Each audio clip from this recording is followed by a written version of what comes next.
Now we are going to summon this mummy, and the key is here. Now when read, sun, light, moon, star, sister. Continue.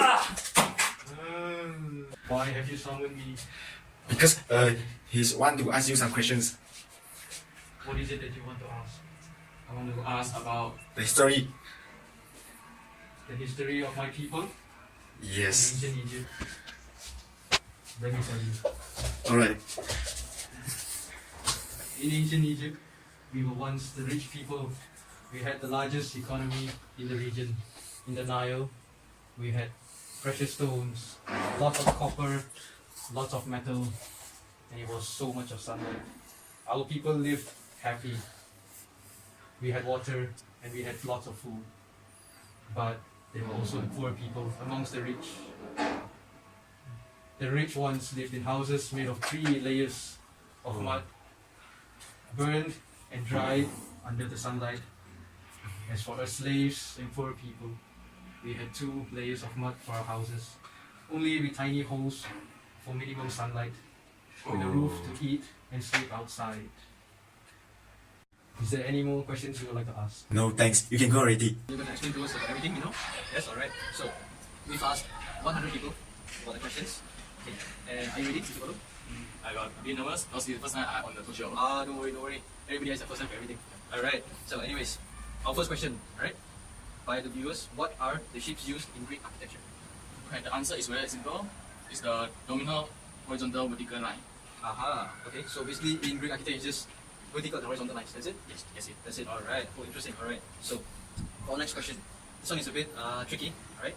What are the materials used to make a column and wall? Okay. For the columns, the material they are used is limestone and white marble. This Just 2 only. Just these 2. Is there any other materials used in the whole thing? this two is the main material they use. It's the main material. Alright, for the wall is the asphalt Okay. and voila. Okay. Alright, sounds cool. So, alright. Alright, so for our final question, how many types of columns are there used in Greek architecture? Basically is 3 types only. 3 types only. Alright. The first one is Doric, Which is? which is it's without the basic, Okay. and they are simple, don't have any decoration, and they are sharp, reduced. Sounds a lot like this. Very simple, very smooth. Alright. Anyways, what's the second one? Yes. For the second one is Ionic. Ionic. Okay. Sorry, Ionic. Okay. For Ionic, they is with the basics. Hey there everyone, welcome to 1 Minute of History of Architecture, and today we're going to be talking about Roman architecture, one of the most iconic periods of all time, but it's said to be a reproductive form of the Greek and Etruscan architecture. Roman architecture borrowed Greek style but used their own knowledge to improve construction as a whole. And in these styles, they've used arches, domes, vaults, and their primary element would be columns. Romans created many impressive structures, and in those structures they used many materials from their floorings to their walls, and the examples would be masonry paste, chalk, sand, sandstone, limestone, marble, and etc. The building foundation are made of compact subsoil and even rock sometimes, and is known to be very strong and thick. Columns were also very popular during that time, and they were stacked upon each other with a piers in between them. And in Roman architecture, they've modified their arches, and it served to be providing extra structure to the whole building itself. And some of the iconic examples of Roman architecture would be the Colosseum and Thermae of Caracalla, and the last one will be Pantheon. Hey there everyone, today we're going to talk about Romanesque architecture and what it's all about. Romanesque architecture is the period after the fall of Roman Empire, and it appeared during the Middle Ages. The style associated with it is pilgrimage and war times, and it's also known as the time of expansion. The factors of Romanesque expansion include development of feudal systems that demanded castles, and it was also the expansion of religious orders that demanded churches and monasteries being built. The main buildings were churches and castles.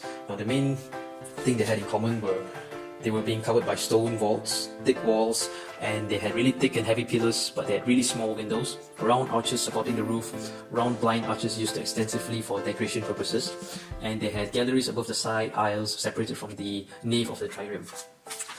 Now, the main building over here is the church, where it symbolized God's kingdom, and the plan was used was a cross-shaped plan. Aside from the cross-shaped plan, there was also the polygonal and the basilical. Now, within the church's architecture, there were parts were circular and square shaped. The circular parts reflected as perfection, which was why it was linked to God, whereas the square shaped reflected simplistic characters and it was reflected to human beings. Romanesque architecture had had a lot of influence by the Roman architecture as well. Where in Romanesque they used a lot of the arches from Rome, but unlike the Roman Empire, they used Romanesque architecture used piers because of the architecture being a lot heavier than the Roman architecture, where after the columns you had the piers. Now moving on to the types of vaults. There are 4 main vaults being used. One is the barrel vault, the groin vault, rib vault, and was also used point arch vault. Now, aside from Romanesque architecture being in one place, it was also expanded throughout Europe. This was done throughout the pilgrimage route towards Santiago in Spain. And after this, it expanded throughout Europe in countries like France, Italy, and also parts of UK. And it also came in many variations, where in the north you had bigger windows to let in a lot of heat throughout the day, and as in the south where it was really hot, they had smaller windows to keep in only ventilation and to keep cool and keep minimum sunlight inside the building. The most iconic buildings of Romanesque architecture are the Durham Cathedral in England, the Basilica of San Sunin in Toulouse, Santiago de Compostela in Spain, and Basilica di San Ambrogio in Milan, Italy. And all in all, these are the elements shared between the different variations of Romanesque architecture. Thank you. Hi everyone, you know who am I? I'm not Mr. Golem, not Golang, I'm Mr. Nobody. Today I'm going to present about Byzantine. Let's begin. During Byzantine period, the architecture has combined classical and symmetrical plan into their architecture work, such as cross-starting plan with square center maze and 4 arm equal length. Student, you asking something? Yes, may I help you? You are asking about dome, right? Okay, no problem. Let me explain to you. Dome. How they put the dome on the top of square base. The method they are using is squinch. Squinch is the corner of the square base change or form into octagon. It's like this. Then you put the column, the dome, like this. Very simple. It's simple as ABC, right? Yeah. Next, they're also using the complex dome put on the top of the pier, and they're also using the window filter to soften the light. Next is about Esther Church. Esther Church. The characteristic of Esther Church is the marble on the top of the marble wall. And we didn't call it bands or anything. We call it serration. Yeah, serration. Say again. 1, 2, 3. Serration. Yeah. Very good. Thank you. Bye-bye. Hey there everyone, it's another episode of 1 Minute History, and today we're going to be talking about Gothic architecture, which is also known as French style, and it means Dark Age. Now, Gothic architecture began mainly in France, inspired by Romanesque architecture, and it's really easy to recognize because of their arches, ribbed vaulting, flying buttresses, elaborate sculptures, and stained glass. This is because invading barbarians from the north at that time ruined ancient art in France and replaced it with their own, hence becoming Gothic. Now, the characteristics are really simple. Structural, you would have a skeleton stone structure, and cathedrals served as image of heaven. And the most common buildings would be cathedrals, and the characteristics would be airy and bright. They would always focus on verticality and have pointed arches to make it look a lot lighter, with the interior having a lot of rib vaults and the exterior having flying buttresses in order to prevent the outward collapse of the entire building. And usually they would have really large stained glass windows to create an effect of lightness and space. Aside from that, they would have ornaments and pinnacles, mostly having gargoyles at the top to serve as water sprouts. And now, the plan, they would usually have a traditional basilicas, and the most iconic examples would be the Cathedral of Notre Dame in Paris and Abbey Church of Saint Denis. And that's it for today. Thank you so much for tuning in. First question. Yeah. What is the Renaissance architecture? Renaissance architecture, right? It's really simple and it's also very interesting. Renaissance architecture is when they use a lot of simple lines and they brought in a lot of logical designs compared to when medieval designs where they use a lot of complicated curves and heights and whatnot. In Renaissance, it's very simple.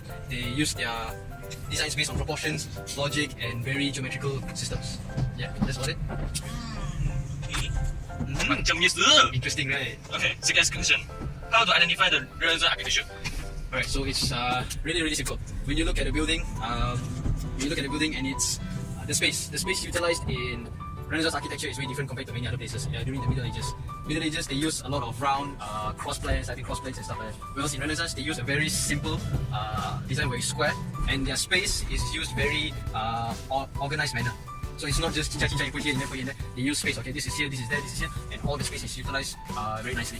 And from the outside, you get to see that they use a lot of materials like bricks, stones, really pilasters and stuff like that. Alright, and the doors, you can see they use a lot of arches, and there's so many different shapes of stones.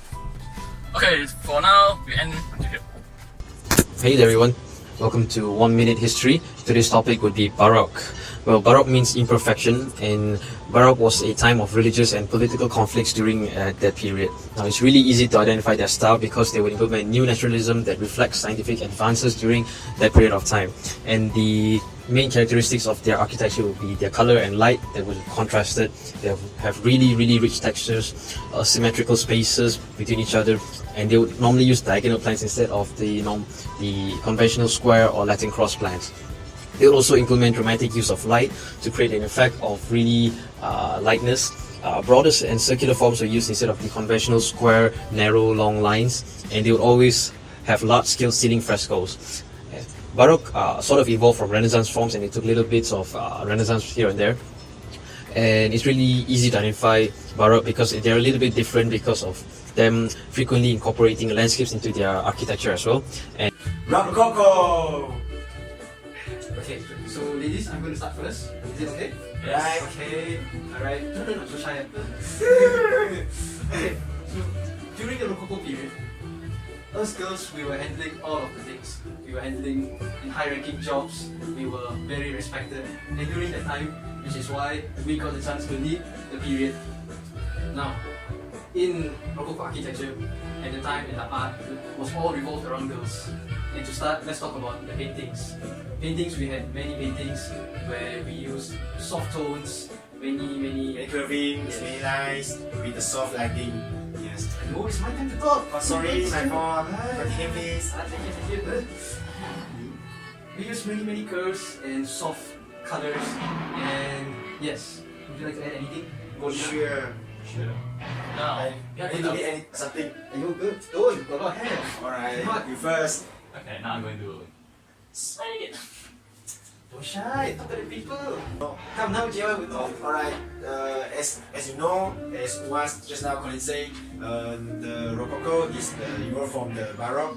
The difference between the Rococo and Baroque is the Rococo more focused on the soft lighting and more curving, more creative, and some soft color to make the different visual effect with their design.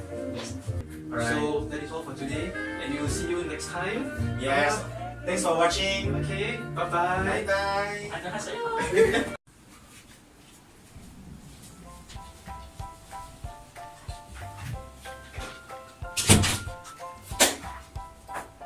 Good morning, everyone. I'm Jack Louis Davis.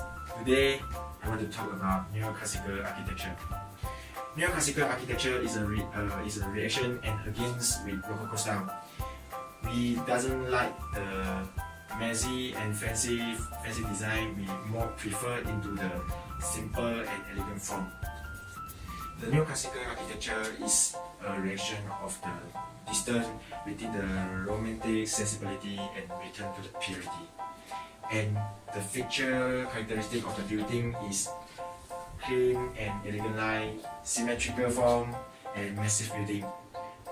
For the example, like La Madeleine Terrace and Somerset House. That's all for today. Thanks.